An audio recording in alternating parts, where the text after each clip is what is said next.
Owambe culture in Nigeria is one that is widely recognized globally, as the celebration of our culture through parties is always a colorful affair. The representation of that culture is what Aso Ebi Diaries is all about. And we have the producer, Laide Daramola, here with us. Welcome, welcome, welcome to Arise 360. Thank you. I'm so glad and excited to be here. Fantastic. So let's just go straight into this. You know, I remember when I first saw that trailer, and I'm sure we'll pull it up very soon. When we saw that trailer, Aso Ebi Diaries, I was just like, this is interesting. I mean, we've seen it represented in like pictures at weddings, but now there's a whole movie, you know, made out of it. What was the inspiration behind that? I mean, I know it's the Aso Ebi Diaries, but what made that connection? Like, you know what? It's time for us to tell this story in this format. Well, I moved to Nigeria in 2007. I was born and raised in Baltimore, Maryland. My parents are Nigerian, so I'm Nigerian. But welcome back again. A cool thing. Yes, exactly. So I had no friends here. All my family lived in the U.S., so I created my own. I mean, luckily I made new friends and created my own community. And so my friends liked to party, and we'd go from one festivity to another, burial, wedding, and we'd oppress in our Aso Ebi. So I loved going to parties and eating my small chops and getting my party souvenirs. And hence, you know, when I was reminiscing about all that I love about Nigeria, that's one of the great things that I do love, our culture of celebrating everything, you know, it's amazing.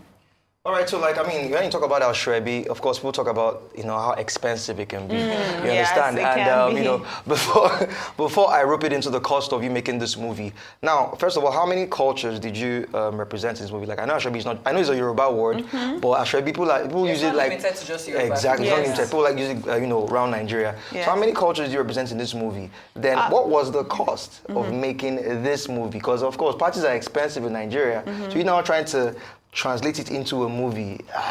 So what was it like? Okay, so we represented Yoruba culture, of course, and then we have Igbo culture in the film, and Hausa culture. Those three we show very clearly in the film.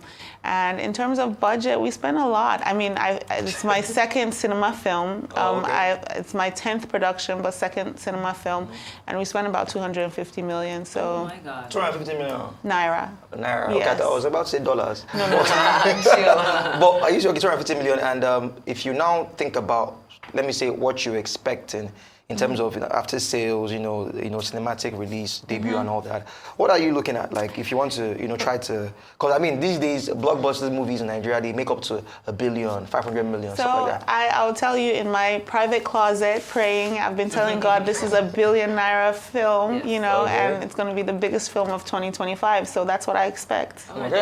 Yeah, I wanted to talk to you about like the cast. I mean, I was, like I said even before we went on, you know, I was watching the videos from the premiere just yesterday. You know, was just seeing you know, Nancy Sime, which is like she's basically Nollywood royalty at this point. And you also had Kunle Remi as well, another fantastic actor, and so many others. I saw Shafi in there. I think I saw Daniel Etim-Effiong in there as well. So talk to me about what that casting process was like. I had an amazing co-producer, Taiwo Adebayo, and excellent director. It's my second time working with Biodun Stevens.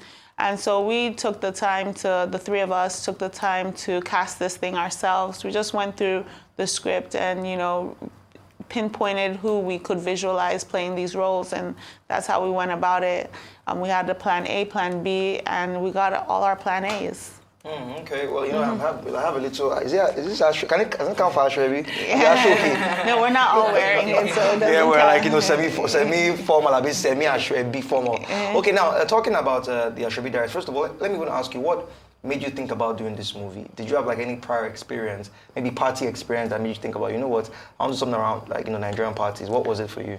I shared yesterday that one of my best friends, actually, she grew up here in Nigeria. We had a party in Yaba and another one in Ikeja.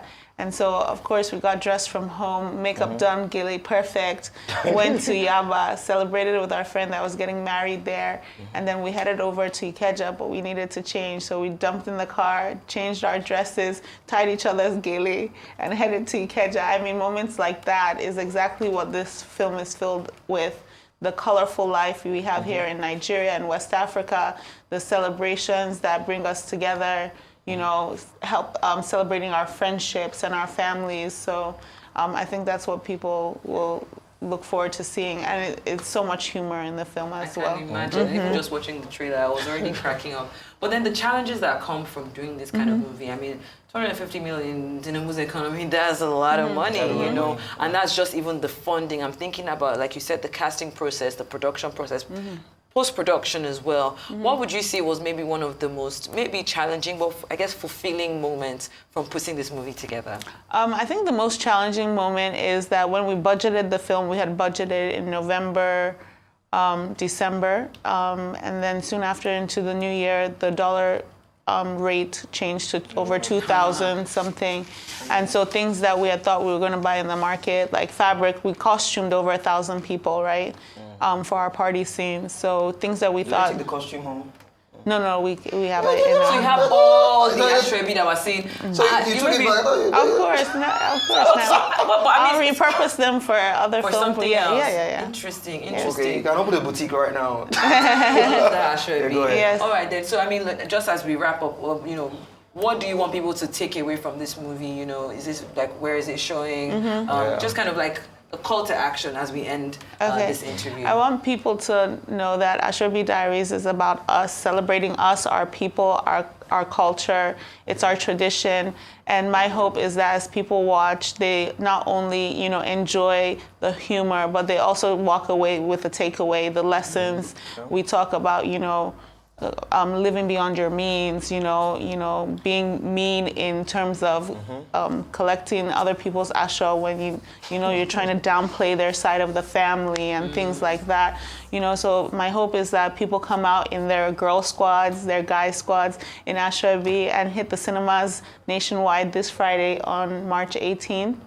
And it's going live. March 18th? April 18th. It's Easter weekend. Yes, this Easter weekend, April 18th, in cinemas in Nigeria and in Ghana, Fantastic. nationwide. I like that. Keeping it Pan-African. Yes, Thank absolutely. you so much for Thank being you so on much here. for having me. We appreciate you, and I really do wish you the best. Thank you for your contribution to Nollywood.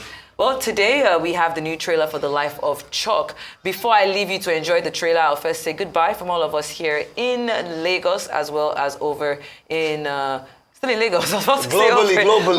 We global. Thank you for watching. You're still watching Rise 360. I'm Shaiton Atigari.